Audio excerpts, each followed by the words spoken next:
പ്രതിപക്ഷ നേതാവെന്ന നിലയിലുള്ള ഉജ്ജ്വലമായ പ്രവർത്തനവും ജനകീയ വിഷയങ്ങളിലെ വിട്ടുവീഴ്ചയില്ലാത്ത പോരാട്ടവുമാണ് സതീശന് കേരളത്തിന്റെ നായകസ്ഥാനത്തേക്ക് വഴി തുറന്നത്. ഗ്രൂപ്പ് സമവാക്യങ്ങൾക്കപ്പുറം പ്രവർത്തന മികവിന് മുൻഗണന നൽകിയ ഹൈക്കമാൻഡ് തീരുമാനം കേരളത്തിലെ കോൺഗ്രസിൽ പുതിയൊരു യുഗത്തിന് തുടക്കം കുറിച്ചിരിക്കുകയാണ്. സംസ്ഥാനത്തെ മുതിർന്ന നേതാക്കളുമായും MLA-മാരുമായും KPCC നേതൃത്വവുമായി നടത്തിയ വിശദമായ ചർച്ചകൾക്ക് ശേഷമാണ് സമവായത്തിലൂടെ സതീശന്റെ പേര് അംഗീകരിക്കപ്പെട്ടത്. തലമുറ മാറ്റം എന്ന മുറവിളിക്ക് പാർട്ടി നൽകിയ ഏറ്റവും വലിയ അംഗീകാരമായാണ് രാഷ്ട്രീയ നിരീക്ഷകർ ഇതിനെ കാണുന്നത്. എറണാകുളത്തെ സാധാരണ കുടുംബത്തിൽ നിന്ന് KSU പ്രസ്ഥാനത്തിലൂടെ വളർന്ന് നിയമസഭയിലെ ഗരവേഗമുള്ള നാവായി മാറിയ രാഷ്ട്രീയ യാത്രയാണ് സതീശന്റേത്. നിയമസഭയിൽ ഭരണപക്ഷത്തെ വസ്തുതകൾ നിരത്തി പ്രതിരോധത്തിലാക്കുന്നതിൽ അദ്ദേഹം കാട്ടിയ വൈഭവം ദേശീയ നേതൃത്വത്തിന്റെ ശ്രദ്ധ പിടിച്ചുപറ്റിയിരുന്നു. കാര്യങ്ങൾ ആഴത്തിൽ പഠിച്ചവതരിപ്പിക്കുന്ന സതീശന്റെ ശൈലി ഭരണത്തിലും പ്രതിഫലിക്കുമെന്നാണ് അണികളുടെ പ്രതീക്ഷ.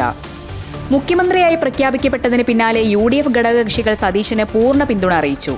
മുസ്ലിം ലീഗ് ഉൾപ്പെടെയുള്ള പാർട്ടികളുമായി സതീശൻ പുലർത്തുന്ന അടുത്ത ബന്ധം മുന്നണിയുടെ കെട്ടുറപ്പ് വർദ്ധിപ്പിക്കും. സർക്കാരിനെതിരെ ജനവികാരം ആളിപ്പടരുന്ന സാഹചര്യത്തിൽ ഭരണവിരുദ്ധ വോട്ടുകൾ ഏകീകരിക്കാനും വരാനിരിക്കുന്ന തിരഞ്ഞെടുപ്പുകളിൽ UDFന് വലിയ വിജയം നേടിക്കൊടുക്കാനും സതീശന്റെ നേതൃത്വം ഗുണകരമാകുമെന്ന് ഘടകകക്ഷികൾ വിശ്വസിക്കുന്നു. ഖജനാവ് കാലിയായ സാമ്പത്തിക പ്രതിസന്ധി രൂക്ഷമായൊരു സംസ്ഥാനത്തിന്റെ ചുമതലയേൽക്കുമ്പോൾ വെല്ലുവിളികളേറെയാണ്. കുടിശ്ശികയായ ക്ഷേമ പെൻഷനുകൾ, കാർഷിക പ്രതിസന്ധി, വിലക്കയറ്റം തുടങ്ങിയവയാണ് സതീശൻ നേരിടേണ്ടി വരുന്ന പ്രധാന അഗ്നിപരീക്ഷകൾ. എന്നാൽ സാമ്പത്തിക വിഷയങ്ങളിൽ സതീശനുള്ള അഗാധമായ ജ്ഞാനം ഈ പ്രതിസന്ധികൾ മറികടക്കാൻ സഹായിക്കുമെന്ന് വിദഗ്ധർ ചൂണ്ടിക്കാട്ടുന്നു. ഭരണയന്ത്രത്തെ ചലിപ്പിക്കുക എന്നതിനൊപ്പം പോലീസിലെയും സിവിൽ സർവീസിലെയും രാഷ്ട്രീയവൽക്കരണം അവസാനിപ്പിക്കുക എന്നതും പുതിയ മുഖ്യമന്ത്രിയുടെ പ്രഖ്യാപിത ലക്ഷ്യമാണ്.